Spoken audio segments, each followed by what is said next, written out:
네, 오후장 이슈 점검 이어가겠습니다. 이번 시간에는 IBK 투자증권 박근영 차장 나오셨습니다. 어서 오십시오. 네, 안녕하십니까? 네, 이번 주 뭐니 해도 한미 정상회담 앞두고 그 기대감들이 많은데 그 이제 산업적으로는 주시장에서는 어쨌든 K 반도체 그리고 K 전기차 그리고 K 배터리 얘기가 나오는데 이 중에서 오늘은 좀 2차 전지 얘기 좀 해보려고 그러는데요. 이게 한동안 사실 배터리가 시장에서 스르르 뭔가 주제에서 사라져 있다가 지금 이제 오늘 좀 이렇게 좀 관심을 다시 받고 있는 그런 모습인데 지금 이제 K 배터리 쪽, 2차 전지 쪽 어떻게 다시 봐도 되는 시점인지 다시 이제 기회가 오는 것인지 어떻게 보십니까? 예, 이제 일단 전기차 섹터에 대한 성장성을 지금 의심하는 부분들은 아무도 없을 것 같아요. 그렇죠. 일반적으로 1차 성장 이후에 최근 몇 년 동안 사실 주가도 많이 오르기도 했지만 앞으로도 성장할 수 있는 여지는 충분히 더 있다는 점은 우리가 지켜봐야 되는 핵심적인 이슈인데 다만 이제 공매도 재개달은 지 3, 4월, 5월 들어서면서 다소 이제 좀 밸류에이션상 좀 고밸류에 있는 종목들 중심으로 다소 좀 이제 조정이 나오는 어떤 그런 부분 그리고 네. 가치주 중심에 이제 지금 스타일 변화가 좀 있다 보니까 2차 전지 관련 주식들이 사실은 좀 조정을 좀 받았던 그런 네. 국면을 볼 수 있겠습니다. 지금 2차 전지 관련된 차량 관련된 그 전기차 판매 4월 달을 보면 전년 비해서 미국 같은 경우는 4월 달 한 달만 보더라도 310% 급증했고요. 독일은 396% 그리고 프랑스는 1165%, 영국은 1177%.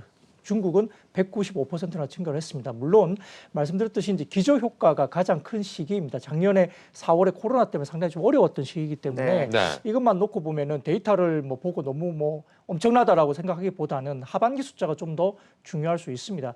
미국의 정책 효과가 하반기 어느 정도 증가율을 바뀔지, 유럽이 또 하반기 역기조에도 불구하고 매출단이 올라올지를 실질적으로 봐야 되는 부분이 변수이긴 한데요.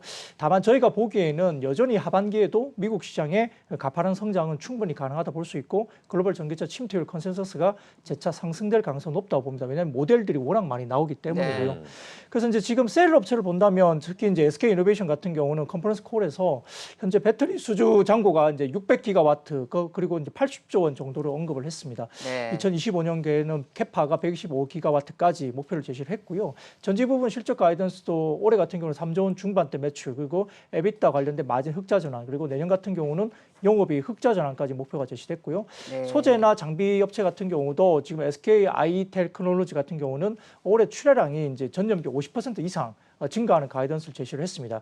SK 이노베이션도 2025년 양극재 내재화 20% 추진하고요. 그다음에 LG 에너지 솔루션 같은 경우도 배터리 소재 관련된 합작 법인과 M&A 관련된 진행 사항을 이번 2분기와 3분기 중에 시장과 다시 공유를 할 것으로 추가적으로 언급했기 때문에 상당히 기대감 있는 상태이고요. 따라서 지난주 실적 발표만 본다면 세계 소재 기업이죠. SKI 테크놀로지 그리고 첨보, 네. LNF 같은 경우는 1분기 매출 성장률이 전년 비해서 각각 39%, 76%, 네.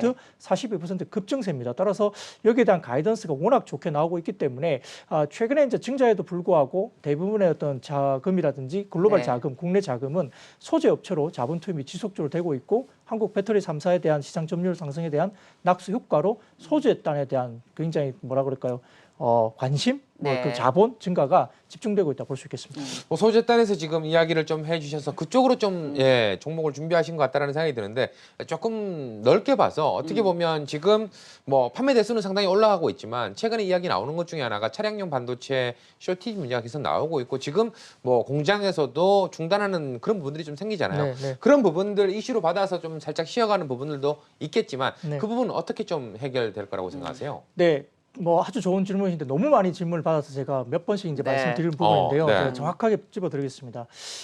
지금 차량용 반도체 같은 경우는 왜 문제가 생겼냐면 TSMC 같은 경우는 작년 이제 연말에 그리고 작년에 일반적으로 가전에 들어가는 그 반도체와 그다음에 차량용 반도체가 사실은 혼합해서 같이 쓰입니다. 근데 네. 작년 같은 경우는 코로나 사태 때문에 가전 사업들이 워낙 좋았죠. 그래서 TSMC가 전체적으로 이렇게 혼합되고 있는 라인을 갖다가 가전 쪽으로 좀 많이 돌렸어요. 근데 올해 이제 어느 정도 코로나 사태 진정되면서 올라오니까 자동차 업체들이 연초에 우리도 좀 많이 좀 줘라라고 이야기를 하다 보니까 TSMC 쪽에서 그러면은 가전으로 많이 돌렸던 이 라인들을 자동차 반도체용으로 돌리겠다라고 선언하면서 그런데 이 전환 시점이 전반적으로 전환 과정이 6개월 정도 약 소요될 테니 그때쯤까지 기다려라고 이야기를 했거든요. 네. 그게 결국은 작년 연말부터 이야기됐던 거기 때문에 6월 정도에는 그래서 5월이 보릿고개가 극심하고 6월 정도 정도부터는 어느 정도 풀린다라고 이야기되는 부분이죠. 그래서 차량용 반도체 관련된 부분들은 결국은 6월부터 완전히 풀릴 수는 없겠지만 어느 정도 해결이 되면서 올라온다는 부분은 상당히 중요한 이슈가 될 것 같고요. 그리고 이제 MCU 같은 경우도 국내 뭐 일부 업체가 지금 이제 뭐 국내 차량용 반도체 관련된 부분들을 조금 이제 국내용으로 좀 전환시키는 부분들이 이야기 나오고 있기 때문에 이 부분도 테스트 중이라는 이야기도 나오니까 사실 극단적인 부분들은 5월 지나면 어느 정도 조금은 회복이 될 걸로 봅니다. 근데 주가는 이걸 바탕으로 해서 주가가 먼저 움직이기 때문에 이러한 부분에서 결국 6월 이후 하반기에는 아마 차량용 반도체 관련해서 이슈 때문에 네. 주가가 빠졌다면 아마 반등이 네. 나올 걸로 볼 수 있겠습니다. 예, 지금 뭐 설명 잘 해주셨는데 그러면 이제 관련해서 좀 이제 종목들 얘기로 들어가 보면 좀 이렇게 뭐 언급해 주실 만한 부분들 좀 이렇게 좀 조목조목 짚어주시죠. 네, 뭐 오늘 2차 전지 관련 종목 중에서는 제가 가져온 종목은 첨보입니다.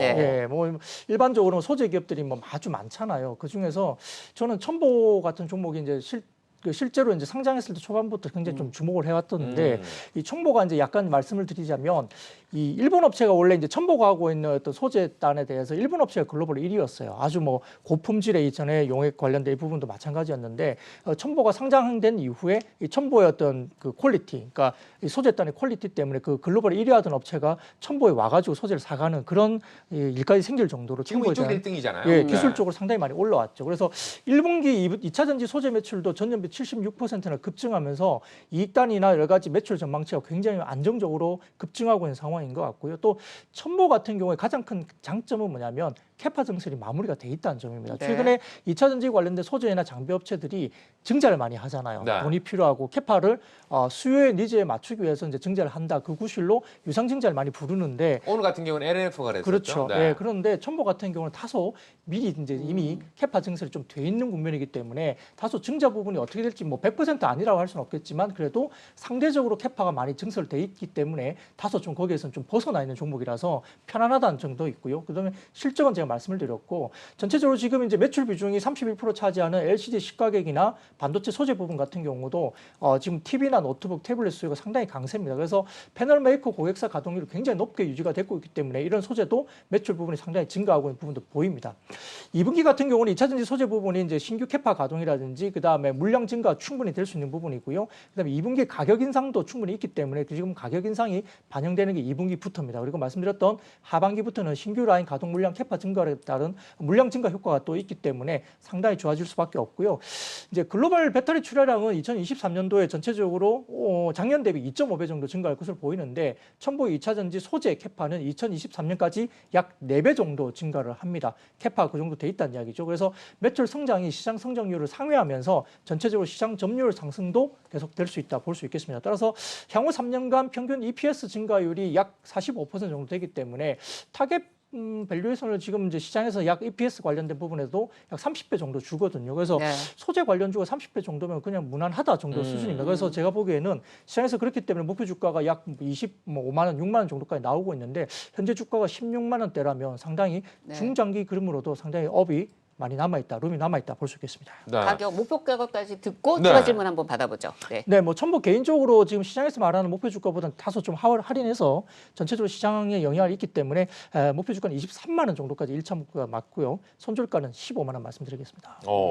뭐 지금 얘기해 주신 대로 소재 단에서 많은 기업들이 좀 있잖아요. 그중에서 좀 굵직굵직하게 본다면은 뭐 포스코 케미칼이라든가 SKC 이런 기업들이 좀 생각나는데 네. 지금 주가상으로 봤을 때는 거의 상당 부분에서 기간 조정을 좀 펼치고 있거든요. 네네네. 그 와중에 뭐 지금 이야기했던 종목들 대비해서 첨보를 가지고 오신 뭔가 특별한 이유 방금 좀 얘기해 주셨는데 네. 나머지 3사 관련해서는 어떻게 좀 지켜보고 계세요? 이제 다소 지금 이제 밸류의 문제는 분명히 있거든요. 시장이 이제 조정이 좀 나오고 주춤한 상태에서 성장주에 대한 배팅이 강력하게 들어오지 못하는 국면이기 때문에 그래서 아마 소재나 이런 부품 장비 쪽에 대해서도 이제 멀티플 관련된 부분들을 키 맞추기가 될 가능성이 높습니다. 뭐 그렇기 때문에 말씀하셨던 종목들은 분명히 좋습니다. 좋고요. 단기적으로 좀 고점에서 좀 쉬고는 있지만 결국은 시장 성장은 간다는 면에서 중장기적인 흐름은 우상향이 여전히 그려질 것 같은데 다소 이제 밸류에이션 갭을 메꾸기 위해서는 이제 밸류에이션 매력도가 좀 있는 종목들이 좀 더 좋아 보이겠죠. 그래서 첨보라는 종목이 이제 거기에 또 합당한 종목이고요. 그 외에도 지금 사실 이제 시장에서 소재가 많지만 동박 관련된 이슈는 더 좋은 것 같아요. 그렇죠. 지금 네. SKC라든지 그다음에 일진 머티리얼즈라든지 그다음에 솔루스 첨단 소재 이런 부분들이 있는데 사실 멀티플 지금 밸류를 본다면 솔루스 첨단 소재가 다소 조금 아직은 룸이 좀 남아 있다 판단됩니다. 네. 그러면 뭐 이에스 캐스터 지금 연결해 가지고 특징주 한번 들어보고 가죠. 네, 증시 흐름 또 많이 개선됐습니다. 코스피 낙폭 더 줄여나가면서 3,160선을 회복했고요.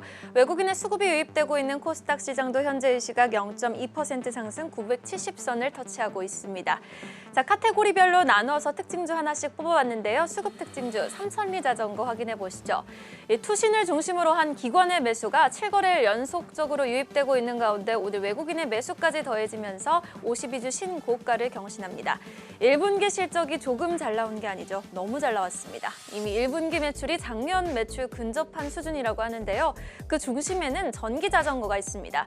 이 국내 자전거 보급률은 10% 수준으로 시장성이 비록 작지만 이 탄탄한 전기 자전거 매니아층의 힘으로 2분기 실적도 양호한 수준을 예상하고 있습니다. 오늘 주가 두 자릿수 상승률을 보이다가 현재는 상승폭이 둔화된 상황입니다. 자, 그리고 오늘 테마는 또 원전 테마 꼽아봤습니다. 소형 모듈 원전 개발 본격화에 따른 수혜 기대감으로 BHI를 비롯해서 에너토크라든지 두산중공업 그리고 한전 KPS도 꾸준한 상승을 포착되고 있습니다. 또 이슈 종목 AB프로바이오 꼽아봤는데요. 자회사 AB프로의 미국 나스닥 상장 임박 소식이 들려오면서 오늘 오전부터 급등한 종목입니다. 그리고 마지막 리포트 종목은요. LG화학 확인해 보시죠.